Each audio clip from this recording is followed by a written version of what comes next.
In this episode, we will learn the process of self healing, changing our story, and reauthoring our lives. We'll be learning this from a Harvard graduate, licensed clinical psychologist, and the founder of Life Centered Therapy. Welcome to the show, Andrew. How are you doing? I'm doing great, and it's a pleasure being here, and it's wonderful to be in your lovely radiant energy. So I'm happy. Oh, thank you so much for that. Thank you so much for joining me. I've been just super delighted to be speaking with you. And that's why I'm all smiles right now because what you do provides solution to a lot of people as a psychologist and also therapist, I would say. And the book you've written, The 1 Hour Miracle, it helps a lot of people to come out of that dark phase of their lives. And so I'm very happy to be speaking with you because I know a lot of people out there are going to benefit from this soulful conversation. So Hmm. yeah, I would just love us to go straight to your book already. Like when I saw the title, I was like, okay, 1 Hour Miracle. Is that really true? So I would love you to, tell us what inspired you to write this book and why did you title it 1 Hour Miracle? Are we going to get our miracles in 1 hour? Will I be able to heal all my traumas and pains and suffering under 1 hour? Well, you asked me a bunch of different questions. So, what inspired me to do it is my own story inspired me to do it. So, I had a dream, and in this dream, I was racing around trying to take care of so many people, and I couldn't do it eventually, and I collapsed, and I woke up in my bedroom. And I heard this enormous noise out in the hallway. And I walked out into the hallway, and there was this two-story lion coming up the stairs. And it was growling and roaring and pawing, and I thought it was going to rip me to shreds. And I couldn't get around the lion. And I thought I could go and run it down and race out the window, but I thought if I crashed out the window, I'd probably die that way. So, and then this voice came to me from the bedroom. This booming voice said, like, if you match the emotions of the lion, everything will be okay. So it's growling and pawing and everything, and I start doing it back. Hmm. And then I'm faking it. But then in one moment, I'm fully experiencing what it's like being this lion. And the second that happens, we're both in my backyard, and this two-story lion is there, like sitting on its haunches like a golden retriever puppy dog with its face facing up into the sun. And I'm Hmm. saying, this is so cool. I have a lion in my backyard. Hmm. So I learned something there. I learned that, like, I wasn't really living a life true to myself because I was so racing around trying to take care of everybody else. And I had my own work to do, that I wanted to go out on my own because I was already realizing some things. And I came to this realization that the thing you need to do if you want to heal is fully face and experience the thing that you're most afraid to face until it's almost like you become it while you're bearing witness to it. And if you can do that, everything transforms. Hmm. And if I was going to give you, and that was my first story, then that led me to a lot of very unusual experiences. And the last of those experiences, I will tell you very briefly, was I was with a friend, and she had gone on spiritual retreat, and she had hurt herself the day before we got to a place called the Self-Realization Fellowship. The dream happened, I think, in 1990, and this happened in 1991. And I was walking around this place with her, and she had hurt her ankle really badly. It was swollen and discolored, and she was in really awful pain. And we get to these two benches, and she says, "You're going to have to carry me out of here. I can't walk another step." So the benches are parallel, and I helped her onto the end of one bench, and then I had to walk around because I wanted to be able to elevate her leg, and I had to walk through some bushes to get to the other side of the other bench. And the second I sat down, I was flooded with light. And I knew it wasn't the sun because the sun was off to the left, and this was directly over my head. And I could experience the light coming into me. And I said to Roshan, who's my friend, her leg was elevated at this point, and I just started experiencing the light going through my hands to her ankle. And I do that for a few seconds, and she said, "You know, I can read auras, don't you?" And I said, "Roshan, I'm a nice Jewish boy from Boston. This was like, 31 years ago, 32 years ago." I said, "What do I know from auras?" And she said, "Are you aware that there's pure light coming down through the crown of your head into the center of your chest and out your hands to my ankle?" And I said, I can't see it the way you're talking about, but I know it's true. And she said, you sat in this very funny place, which is called the seat of the healer. And very few people sit there. So we're doing this, and then we look down, and there's no swelling, there's no discoloration. She gets up and she starts to walk with no pain. And I sort of say to myself, we're not in Kansas anymore. And I came to a realization then also, which is if you could meet, like, if there's some kind of like dense energy and you could meet it exactly, right? And then sort of like a noise canceling machine. So if you have an engine and you hit exactly the right noise, you can cancel that out and then you can raise the vibration of it. And if you could do that, you could really have healing. And that became, over 30 years ago, the foundation of what I do. And so what I do is very simple to describe, which is there's only one reason people suffer. I don't care what the symptoms are. You can have chronic pain or chronic fatigue or depression or blocked mindsets or bad relationships or alienation. But if you're suffering, there's only one reason, which is something can't be handled. And all healing is mastering what can't be handled. And it's very simple to say how you do that, which is when something can't be handled, in that moment, a discomfort is born. So, and then unconsciously, we live out that discomfort. We no longer are being Toby or Andy in this present moment, but we're stuck someplace, unconsciously living out the story, an echo of that discomfort. And the second you can choose to bring all your attention to it and fully experience it like it's a living being that's come to share something, and saying, I'm here with you, and I accept you, and I bear witness to you, and I hold you, and I'm not you, I'm just experiencing you. I'm the one experiencing it. It goes back into its pure form, and the discomfort goes away, and in that moment, something shifts, and you're freer. And if you do that long enough, either the symptoms go away no matter how bad they are, or your anxiety about them goes away to such a degree that you might have a problem, but you're not suffering anymore because you can say yes to everything, and then you're free. And I would call that a miracle, even though that was not the name. The reason how we got the name of the book was we had an agent, and everyone said no one would buy our book, and no agent would ever take it because it was too weird and we had too small a platform. So we decided we would go for one agent who had the most bestsellers in Hay House, which was the place we most wanted to get our book sold. We said, well, no one will take our book. So he writes us a nice form letter, and he says, don't ever expect to hear from me again on a Friday. And on Monday, he calls us up. We said, well, maybe he's throwing us a bone. He's going to suggest somebody. He says, I want to be your agent. I've been an agent in psychology for 50 years and on the cutting edge of it and healing for 15 years, and no one's doing what you're doing. And he said, I know we should call your book The 1 Hour Miracle. We did not actually love that title. But he said, well, when you get to the publisher, they can change the title if you really don't like it. And when we went to the publisher, who was going along with everything, we said, we have some questions about the title. We think people might get reactive to it. And she said, we love the title. Wow. We want to keep the title. And this was our first book, so we were kind of neophytes, so we kept the title. But as long as you know, a miracle is whenever you get to be more free. And we've seen things like our miracles. I've seen in 20 minutes, we had a session in 20 minutes. This is not typical, but it's not that unusual, where a woman who had horrific chronic neck pain that had been unresponsive to treatment, a major depression that had been unresponsive to treatment, fear of crowds and fear of public speaking and alienation. And she'd worked on all of them for years, and they all went away in 20 minutes.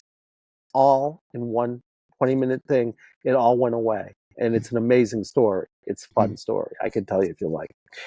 So we see things that are kind of miraculous like that. But I would say anytime you get freer of suffering and free to be able to say yes to your life and yes to your particular contribution to life, and knowing it ultimately that, we could say yes to everything, that's a miracle. So I'm not so unhappy with the title. Yes, that's beautiful. As long as we can be able to say yes to life, or the ability to be able to say yes to life, is a miracle. Yes, I love Yeah, that. That's yeah. beautiful. And how are you able to then, change your story, turn your life around, re-author your life? It's simple. I'll tell you. I'll give you a simple example. Okay. Mm, Let's suppose you're in my office. A motorcycle backfires, right? mm, And you have a panic attack right in my office. Well, it's mm. not likely because the motorcycle backfired, right? Yeah. But let's suppose you were in a war 20 years earlier and bombs are going off near you and you can't handle it, right? Mm, So now you're stuck there. And when that motorcycle backfires, which is an echo of what happened, you're stuck in a story. Like I'm a soldier and I'm going to die, right? Now let's suppose I say to you, Toby, what do you feel in the body when you were having your panic attack? And you say, my heart's pounding fast. And I'm going to say something funny to you. I'm going to say, Toby, you're not having a panic attack. Someone whose name is heart pounding fast is having a panic attack. Your little toe is just fine, so it can't be you. So what you're going to do is you're going to choose to bring all your attention to heart pounding fast. So much so that you're going to fully experience it to such a degree that you're going to say, I'm going to choose to become it, but I'm not it. In the same way that an actor would choose to become like a role in a play or a movie, right? mm, So mm, suddenly you're no longer it. You're saying, I'm here with you, but I'm not you. And then no matter what you do, if you're kinesthetic, you'll end up on my floor screaming, bombs are going off. And if you're visual, you'll start saying, oh my God, I'm seeing a story, right? If you're auditory, it'll be like you're reading a novel. You say, I know what's happening. Bombs are going off around me, except for one thing, What's which is you're that? no longer identified with the character. Mm, You're identified with the one who's bearing witness to that character and saying, I accept you and I'm here with you and I'm holding you and I'm not you. And as soon as that happens, something miraculous happens, which is heart pounding fast, which is a very dense energy, goes back into its pure form, which is energy, and suddenly your heart isn't pounding fast anymore. mm, And if that's the only reason you're having panic attacks, the next time that motorcycle backfires, you'll say, this is reminding me. I am remembering what happened to me. But it's not that that part has been dismembered and split off anymore. Now I'm the one who's aware of the story. I'm not the one living it out. mm, And that's what I mean when I say you can change your whole story and reauthor your life if you anytime you're anxious or you're judgmental or anything, you say there's a sensation there and I can find it and I can be with it. And suddenly you are now the author, not the character. And that's what I mean when you say you literally can reauthor your life. You can yes. change the story. Mm, And I've seen things that just from doing that. So if all I want to say to your audience is every time you're suffering about anything, I don't care what it is. It could be something physical like chronic pain or emotional like depression or mm, mental like you're stuck and you have a dream and it's not happening or bad relationships or alienation. mm, Find the sensation. There'll always be a discomfort and say, I will choose to experience you. And you're going to tell your story. You can literally speak it out loud and you'll say, wow, I can bear witness to that, but it's not who I am. And interestingly, every discomfort you have, I would say, is a living being who has a life of their own, who's come to share a story with you. So when you have a headache, before taking an aspirin, you say, "Oh, it's my headache." No, it's not your headache. Its name is headache. Your name is Toby. You say, "Headache, what have you come to share about headaches?" mm, Watch what happens. Worlds open up. That's what I mean when I say you can change your story and you can reauthor your life. That mm. simple. That's simple but very deep. Like Yeah. we are individuals just experiencing different things that happen to us basically, or different things that happen around us, and we Yeah. shouldn't. I think is this also. I would just would love to know: is this similar to the saying of you're not a victim, but you're a victor? For example, you're not a victim of your story, but you are the victor of your story. For example, is that the same thing or same psychology behind that? It's the same idea, except that I wouldn't put it in terms of victims or victors, right? Mm, Although clearly you'll always be a victim on one level while you're stuck in it, right? mm, But I would say this, it's really about a kind of acceptance to say, mm, this is what happened, but it's not who I am. So it's mm, not like you're winning over something, right? It's like you're saying, I can be with something, as mm, opposed to just unconsciously living it out. And if you want to call that being a victor, then I'd say that's fine. I'll tell you the thing about being a victim, though. we are victims. I mean, bad stuff happens to us, right? Yeah. And we're True. victims. We're Yeah. perpetrators, we're victims. And it's true. And we have to start with people where they are, which is that they are suffering. But I will tell you the amazing thing, everything you're suffering is just your edge, right? Because if you could handle it, you wouldn't be suffering. So everything that is something that you couldn't handle has come to share an amazing lesson with you. And when you Yeah. can do it ultimately, I mean, if you think about it, we have one exemplar of it, right? If you think about Jesus, right? Right before he dies, right? He's an exemplar of being human. He says, like, why hast thou forsaken me? Right? I've been a good son. Why have you forsaken me? So he's, in a sense, you could say, there's something he couldn't say yes to. But at the end, when he's being crucified, he says, I give my soul over to you. Mm-hmm. He's no longer anxious. He's no longer judgmental. He's no longer compulsively saying, why are you doing this to me? He says, I can accept it all, even death, because it's not who I am. I'm just the experience. And so that's what I would say is then you're really a victor, Yeah. because you don't have to be a victor over anything. You're just with. Mm. It's just like I'm with you, right? Mm. Mm. So, and we're Yeah. everything. Oh, that's very insightful.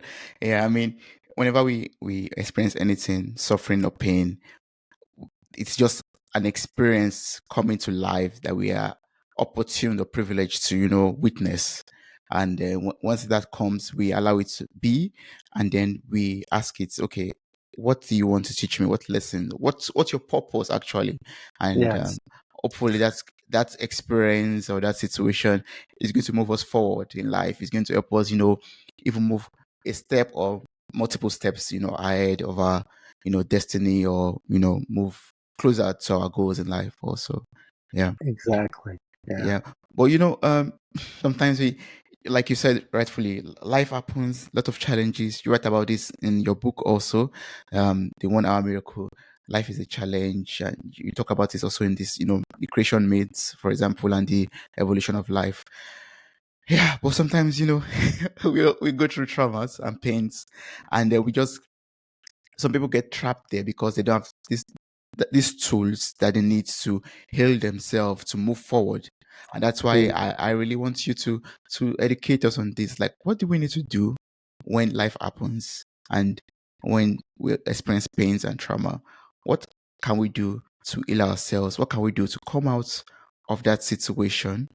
What can we do in order to become, even more of ourselves and learn from that experience also?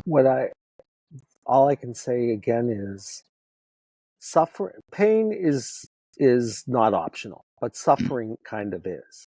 What does mm, suffering mean? It means having pain about your pain. It's being judgmental or anxious or compulsive or whatever. So if I hit you in the stomach, right, you're going to feel pain, but it doesn't mean you mm, have to be judgmental about it, so to speak. mm, So what I'd say is when you're suffering, I think trauma and suffering are the same thing. It just means there's something that couldn't be handled. When you can't handle something, in that moment, a living being is born. I think we're all multiples. We're like a big, big community. And some of them are the living beings of someone who was born in a moment that something couldn't be handled. And then we identify with it. And I would say ultimately, the way to be free is whenever there's something, whenever you have any anxiety or being judgmental or whatever, scan your body. You'll find a discomfort. Say, I'm going to choose to fully experience you. Now you're being mindful of a living being. It's no longer you. It's just something being experienced. And then you just say out loud whatever comes to you. And I guarantee you'll start to hear its story. And when you do that, you gain perspective and you say, okay, that was something being experienced, but it's not who I am. Until finally you say, there is no I am. Not even I am Toby or Andy. You mm, could say, I'm experiencing Tobying, or I'm experiencing Andy, right? mm, Andying. But I'm just the one, I'm just a verb experiencing, right? mm, And mm, when you have no identity at all, then you're free. You can be everything. and you can, like, whatever life is inviting you into. And then each of us, we each have our own roles. It's like cells. We have like trillions of cells, right? On the Yeah. surface, every one of them is different. They're Mm, all differentiated. They all have their own role to play. But mm, underneath it, they're all the same. The cell, it's called DNA. So if you can become the template, you can take one cell and create the whole universe. It's called Dolly the sheep. It's called cloning, right? yeah. Well, the mystical idea is we are mystical cells in a living being who's, a living body of a being called life. And each of us has our own differentiated role to play. And each of us is everything that has ever happened, is happening, and potentially could happen. That's called soul. And then if we can really know that, then we get to play out our particular unique role. But with no, like, you just say, I can do whatever life is inviting me into, I can say yes. If it's inviting me to be a billionaire, I can be fine. If it's inviting me to be like, a street person and speak wisdom to somebody walking by, fine. It doesn't matter. If it's inviting me to be crucified, I can be crucified. It's a good day to die. It's like, because you're no longer judgmental about it, right? Mm, mm, mm, So ego gets out of the way, or, we no longer just look for what is ego enhancing. We just look to say, what's life inviting me into? What's it asking me? What part am I being asked to play? You know?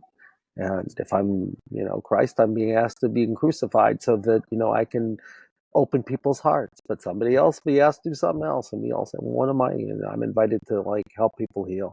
You're invited yeah. to be a great podcast host. I mean, Yeah. it's like, whenever you Yeah. say, oh gosh, that's, well, Yeah. Yeah. you say, Yeah. and I feel so alive because I'm doing what I'm supposed to be doing. That's purpose, right? Once you feel alive doing what you're meant to do or what you're Yeah, called to do, yeah, you feel alive. Yeah. Yeah. That's yeah, purpose. Yes. So as long as we could stop being judgmental, pain and suffering, no, no, sorry, suffering and trauma fades away basically. As long as we are not judgmental about what we cannot control, then we're able to get rid of that trauma. right. The one thing we have choice about is when we're feeling anxious, do we find that aspect of being that's experiencing it, which is going to be a discomfort? The one message I would give your audience is whenever you're anxious or judgmental or whatever, there'll be a body sensation. Find it and bring your attention there. And let's say you're feeling anxious. You say, what have you come to share about anxiety? Where are you beginning? What's happening to you? And suddenly you're with it. And every time you have a discomfort, it's as a living being. It's not your discomfort any more than your children are your children. No, they have their own name. You might be your, mother's son, but you're also Toby, independent. I mean, like, you have your own living. And like, so we're going to ask you. And like, if you said, oh, I know what, sick to stomach is saying, I'd say, like, sick to stomach is right here, Toby. So why don't you just pay attention to it? Because Mm, it doesn't really think you know shit. yeah. Pardon my Spanish. you know, Yeah, yeah, yeah, yeah. I so understand. Andrew, what would you've discussed or eclared, I said eclaired. Oh man, I'm mixing my German words into my English. What you've described right now or explained to us right now, um, is that what is called the life-centered therapy or is there more yes. to it? Ah, okay, There's okay. much, much more to it, but that's the basics of it, right? Mm, mm, So, like, let me tell you what I mean. Um, give you the same example, right?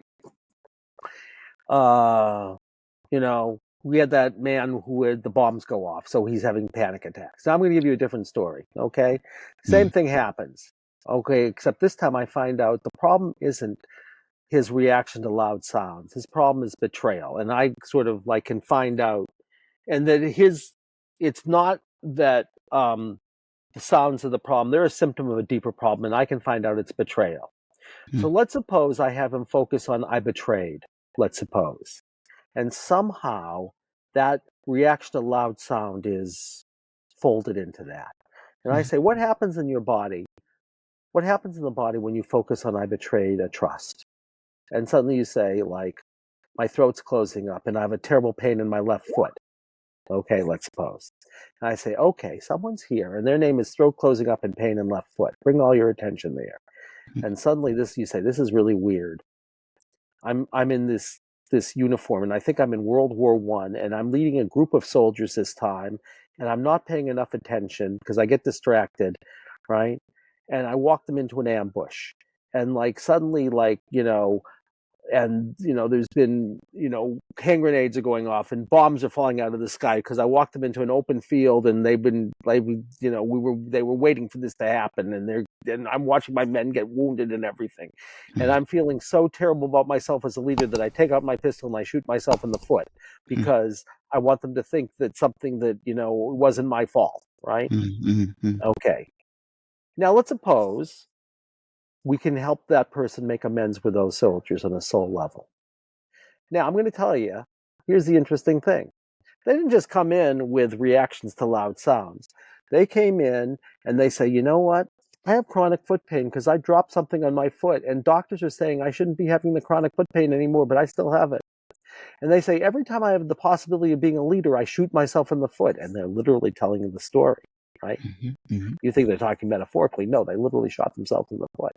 And they have obsessive compulsive disorder. And they say, like, if I make a mistake, it's like the sky's going to fall. And they're literally telling you a story because the sky was falling. Bombs were coming down, right? And they say, I have attention deficit disorder and I'm feeling really guilty. Like if I don't pay attention, something bad's going to happen. But I get distracted too easily. And if the only reason for those things was that one story, all those things would go away in 20 minutes. Because they were an invitation to remembering something, and life gives you its best invitation, and it's going to give you an invitation you don't like, but really you're just getting an echo of a story. So what I want to do with everybody is I want to find out what their real intention is. Is it the loud sounds or is it betrayal? And I have to find out where it originated because everything else is going to be an echo. And I have to find out, does that being need anything other than just sharing its story? And it might need all kinds of things. It might need a spiritual practice, or it might need, what's called emotional freedom technique, which is a kind of an acupressure intervention, or it might need, I know like 100 different possible things. And it's often my clients know, they say, this is really weird. I know what this person needs, and they do. So, it begins to expand out in jazz riffs off of a basic simple idea that you have to find out what the real problem is, as opposed to sometimes the thing you think is the problem is a symptom of something else. And you have to find out where it originated, and you have to find out what that being needs. And then if you do all those things, you know how to do all those things, then you know how to heal trauma at least. And then there are other things we do in life other than healing trauma, like mastering things and becoming more mature and being totally non-reactive to everything and all kinds of other stuff. But if you want to heal your trauma, it's just jazz riffs off of a simple idea. So that's what I'd say. Yes. Wow. So that means anyone who's experiencing, for example, anxiety, depression, PTSD, and all of that could also make use of this, processes in order to get a solution out of the situation they're in also. Yeah, I think, if you're depressed, for example, why is someone depressed? They're either reliving a story or they're reliving a way to make sure that they never will experience the story again, even if the way they can protect themselves from doing it is going into a major depression. Like one of the stories in our book is a young man who came in with a major depression, and I found out it was his way of protecting himself from experiencing something worse, which he thought was a crazy idea. So I said, well, why don't you experience what happens in the body when you allow major depression? And he did. And he said it felt like heavy wet oatmeal. So I said, fine, become heavy wet oatmeal. And I knew it began. We found out using a process of accessing his deepest wisdom that it started in this lifetime when he was, between ages 0 and 5. And he drops into heavy wet oatmeal and he says, oh, I know what's going on. He had heard something about this story, but he never found it himself. And he said, I'm in my basement and I'm making a special present. It's Christmas time. I'm making a special present for my father, and he's not receiving my present. And he pushes me away and he walks out the door, and I'm chasing him, and he walks off and drives away. And he says at that point, I don't care. So he couldn't feel all of the pain of that. So he numbed himself. What's a depression? It's numbing yourself. So I said, your depression wasn't the problem. It was the thing you asked to be there for a 3-year-old boy who couldn't handle something. And the best choice you could make would be to make yourself numb. So you can make a different choice now. We can go back and say that heavy wet oatmeal is a 3-year-old boy who is calling in a numbness. So we'll just take it outside of you and channel it light and say, thank you very much. You saved my life because I couldn't handle this. But, I can heal the 3-year-old boy and I can dissolve the protection, Mm. which he did. So he Yeah. says, well, how come I get depressed now? Nothing happened. There's no precipitant. They thought it was biological. I said, I don't know. Recreate heavy wet oatmeal and ask it. He recreates heavy wet oatmeal. He said, I know exactly what happened. You know what Mm. happened? What? I'll tell you. He was the head of an improv troupe, and he went to his father and said, we have our grand opening, this week, Dad, can you come? And his father, who is remarried, said, I'm so sorry. He let me use his name. His name is Nate. He said, I'm sorry, Nate, but I have these two, he was remarried. I have 2 toddlers, and we've said we're not going to go out to do anything while these kids are that young. And you know what he says? He says, Dad, it's no problem. I don't care. Next day, went into a major depression. There was no precipitant. It didn't even occur to him. He Mm. said, oh my God. He said, well, how come the year before that my father went to my opening? He said, so what happened then? I said, I don't know. Ask heavy wet oatmeal. He said, oh my God. He said, I made a special present for my girlfriend. And I'm reliving it right now because he was doing it in the immediacy of it. He says, I can see she's giving me a fake smile. It hadn't even registered on me. And I'm saying to myself, subliminally saying, I don't care. And the next day, he went into a major depression that lasted for 3 months, and then he started to get out of it. And Wow. as soon as he changed this thing, he brought it outside and he changed it. I said, find who you really are underneath it that was you were protecting, that was you were hiding behind heavy wet oatmeal and has been hidden since you were 3 years old, which is almost 20 years ago. He said, I Mm. see this little boy and he's dancing around, he has a golden halo and he's creative and he's fun. I said, why don't you just invite him out and become him? And he says, I feel great. And he saw his mother and he said, I'm starving. He hadn't had no appetite. He said, I want a double cheeseburger. And he went off and his depression went away right like that, and it didn't come back. So those things are 1-hour miracles. But Yeah. also, the woman who wanted to have a blood draw, and it took over a year and a half for her to get the blood draw. But Mm. believe me, there were like 50 layers to it. Mm. And so sometimes one thing can be a doorway into so many different stories. It's amazing. So That's true. that's what I Once, do.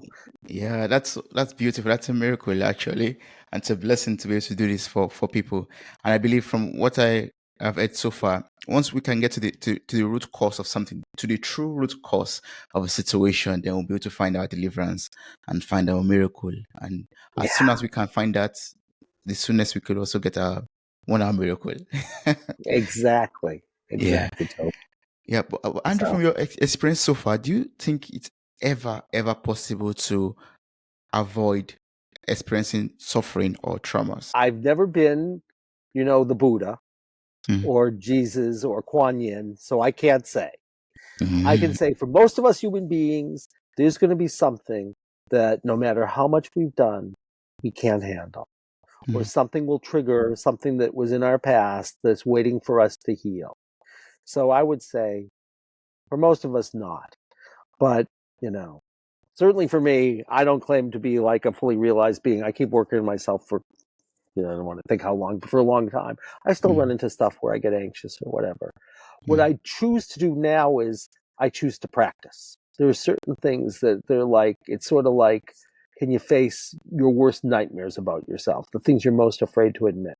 And I just do that as an ongoing practice. Like there's some things that I really am afraid to admit about myself still. And I practice. And before I put myself in that place, I say I'm going to practice. So when it actually happens in life, I'll at least be a little bit prepared. Yeah. So I think it's possible to choose to say, I'm going to be with a part of me that is so afraid or so afraid to admit something about myself or, get so anxious when I anticipate something. But at least I can choose to say, I can be with you. And if Mm. I can do it long enough, maybe when it comes up, I won't be quite as terrorized. So Yes. that's what I guess I'd say about it. Wow, Andrew, I've learned a lot from you from this conversation already. Like, this is a blessing to speaking with you and to learning about, you said it and it sounds so simple, but they are so deep. And if one could apply this, one will be able to get, that 1 hour miracle, hopefully. So for people out there, for example, who love to get this book, to read the book, and maybe reach out to you, what's the best way to do this? The best way to get the book is probably through Amazon. You can just go and buy a copy of The 1 Hour Miracle. And if you like it and you write a review, I will be eternally grateful. But Mm, tell your friends, tell your enemies, they probably even more, tell everybody. But yeah, I mean, or our website is lifecenteredtherapy.com. And, you can reach all of us there, including a lot of people that we've certified to do the work, because mm, they're amazing people who've studied this with us, yeah, and yeah. you can reach us there. You can reach me there. You can reach all of us there. That's the simple way. Yes. I'm going to place the link to your Yeah. website, lifecenter.com, in the show notes of this episode. So I encourage anyone out there, everyone out there, to just click on the link. Get the book also on Amazon. It's a good book to read, or just a book to have in case there's any suffering or anything that you are experiencing. You could bring it out and use it as a toolbox, Yeah. basically. To And people like reading the book. It's a fun book to read. People tell me mm, that. They say it's really like a joy to read because, it's like reading novels. It's like, all these people with amazing stories. So we give you sort of like a framework for understanding life, maybe in a different way, that it's a living being mm, and that it's growing through us. So we're in this like wonderful union with life, yeah, and then, well, when we can't accept life, then we're traumatized, and then it tells you how to do it for yourself if you want. And like, I don't like doing it for myself even, but I do when no one else is around. But if anyone can sit with me, I'm very happy. And we have a lot of people we've trained, and they're really, really good. But you can do it yourself if all you do is find the discomfort and say, I want to hear your story. mm, World's, it makes me want to cry. So the and if discomfort. people get that, then I'll be happy, Yeah, Yeah. yes. Just say, what have you come to share with me, headache? Watch what happens. Mm, You'll be a better therapist. It's better than talking about it, right? mm, Talking about it is trickle down therapy. But if mm, you find the sensation and say, that's bottom up therapy or inside out therapy. And mm. it's amazing. It's amazing. I can tell you, having done it for 30 years. And Yeah. it's doing wonders. Yeah. Yeah. Wow. This Yeah. is awesome speaking with you, and it's very eye opening for me also. Thank you so much, Andrew, for this super conversation. I really appreciate it.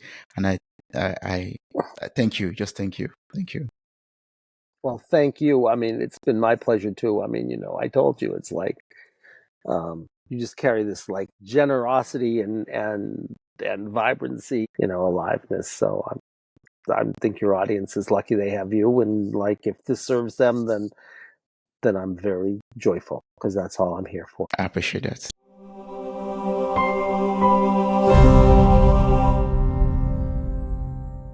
Hey there, podcast enthusiasts. Are you ready to add a little sparkle to your day? If you're loving the insightful conversations and captivating stories on Mirror Talk Podcast, here's a friendly nudge to hit that subscribe button. By subscribing, you'll never miss out on the empowering messages and thought provoking discussions we bring to your ears. But wait, there's more. We're all about spreading positivity and inspiration, and you can be a part of it too. How? By sharing the love with your friends and family. Share this episode with your loved ones, and let's create a ripple effect of empowerment and growth together. And hey, if you've been enjoying what you hear, why not take a moment to leave us a glowing 5-star review? Your feedback fuels our passion to keep delivering content that resonates with you. So hit that subscribe button, share the love, and leave us a review. Let's keep the conversation going and spread the Mirror Talk magic far and wide. Thanks for tuning in, and remember, your support means the world to us.